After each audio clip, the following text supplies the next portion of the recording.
Hello दोस्तों, आज फिर से मैं आप सबके साथ एक और वीडियो के ऊपर और आज मैं आपसे डिस्कस करूंगा अपना एक और इन्वेस्टमेंट स्ट्रेटेजी या इन्वेस्टमेंट चॉइस जो मैं कर रहा हूं। पर ये पहला सबसे बड़ा डिस्क्लेमर, ये कोई इन्वेस्टमेंट एडवाइस नहीं है कि जाके आप घर बेच के उसमें पैसा लगा दो। ये मेरा एक डिसीजन था, मैंने एनालाइज किया, उसमें मैं एक कंसिडर अमाउंट जो मुझे लगता है अपने पोर्टफोलियो के साथ हिसाब से वो मैं लगा रहा हूँ। आप अपना ड्यू डिलिजेंस, अपनी रिसर्च करें, अपना बिलीफ सेट बनाएं, फिर ही निवेश करें। It's not a investment advice, it is just an education video कि जिससे मैं एक प्रोसेस समझा पा रहा हूँ कि इस तरह से रिसर्च करी जाती है कंपनीज के रिगार्डिंग और अपना आप ग्रो कर सकते हो लाइक दैट। आज मैं कंपनी की बात करने जा रहा हूँ, वो है हिंदुस्तान यूनिलीवर। हिंदुस्तान यूनिलीवर एक ऐसी कंपनी है जिसकी अम्ब्रेला के अंदर बहुत मेन वैसे ब्रांड्स आते हैं जो आप उनमें डेली नीड्स में यूज़ करते हैं। फॉर एग्जाम्पल आपका डव शैम्पू हो गया, ट्रेसेमे हो गया, लैक्मे हो गया, आपके सर्फ एक्सेल हो गया, आपके ब्यूटी केयर्स के बहुत सारे प्रोडक्ट्स हो गए, बहुत सारी चीज़ें। मैंने उनकी बैलेंस शीट स्टडी करी पिछले साल की, तो उनके कम से कम गुडविल का एक्विजिशन है, गुडविल ऑफ पेटेंट्स 40,000 करोड़, और जो इक्विटी का एडिशन हुआ है वो भी 40,000 करोड़ का हुआ है। बहुत बड़ी एक्विजिशन उन्होंने पिछले एक साल के अंदर करी है, मतलब जो कंप्लीट हुई है। पहले से चल के आई थी, वी वॉश हो गया, बूस्ट हो गया, हॉर्लिक्स हो गया आपका, उसके अलावा बूस्ट, हॉर्लिक्स, वीवैक्स, इंडुलेखा हो गया। तो उन्हें काफ़ी एक्विजिशन करके दिखाए हैं और उनके पास वो सारा डाटा बहुत जल्दी मिल जाता है कि कौन से लोगों को कौन सी चीज़ की डिमांड है। अकॉर्डिंगली वो अपने प्रोडक्ट को मॉडिफाई भी करते हैं और मार्केट में भी लेके आते हैं। तो they have a better control और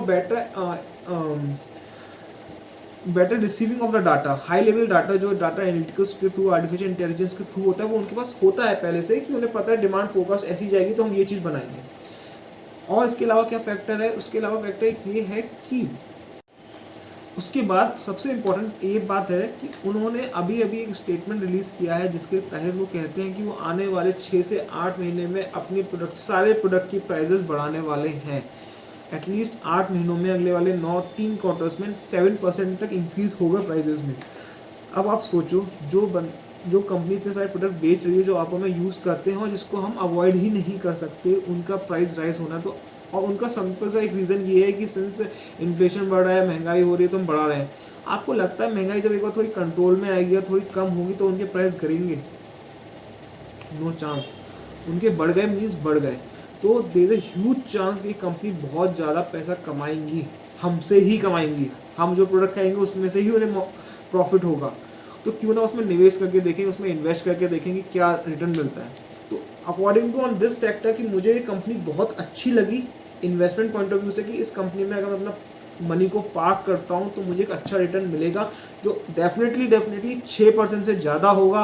डेफिनेटली एफडी के रिटर्न को बीट करेगा, डेफिनेटली इन्फ्लेशन को वो बीट करेगा और मेरे पास पैसा ही पैसा होगा। पैसा ऐसा भी नहीं होने वाला, एकदम पैसा नहीं बनता, पर हाँ आपको एक बेटर रिटर्न अपने मनी पे मिलेगा।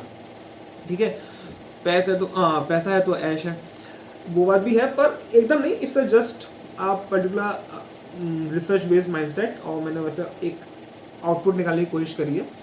इसके अलावा अगर आप देखें, दूसरा क्या पॉइंट आता है किसी भी शेयर में इन्वेस्ट करने से पहले, एक टेक्निकल पॉइंट आता है कि क्या वो कंपनी का जो प्राइस चल रहा है शेयर मार्केट में वो भी बहुत ज़्यादा तो नहीं है, बहुत लोगों ने उसे बाय तो नहीं कर रखा है, क्या वो बहुत हाई तो नहीं है, आप गलत प्राइस पे एंटर तो नहीं कर रहे हो। तो आज के टाइम में एक मैं आपको छोटा सा एक इंडिकेशन देता हूँ, ये एक कंप्लीट नहीं है, अपनी रिसर्च करिएगा खुद पक्का। एक होता है 200 सिंपल डे मूविंग एवरेज। अगर प्राइस मतलब ये होता है पिछले 200 दिन जो ट्रेड हुआ है उसका शेयर प्राइस का, तो उसमें जो उसका एवरेज प्राइस है, अगर शेयर उस प्राइस के अराउंड मिलता है और कंपनी अच्छी है, फाइनेंशियल सॉलिड है, स्ट्रॉन्ग है, फ्यूचर ग्रोथ अच्छी है, डिमांड बहुत ज़्यादा उस प्रोडक्ट की, तो वो विद द टाइम इंक्रीज होता है। उस लेवल पे बाय करना बहुत सही माना जाता है, जोन ऑफ बाइंग कहते हैं एक तरह से। तो वो अभी एक्चुअल का है, इट इज़ अराउंडली अप्रॉक्सीमेटली 2300 के आसपास चल रहा है। वो उसका 200 मूविंग डे एवरेज से कम ही है, ये उसके आसपास है जस्ट। तो it's a good buying opportunity. तो मैं उसमें अपना मनी पार्क कर रहा हूँ।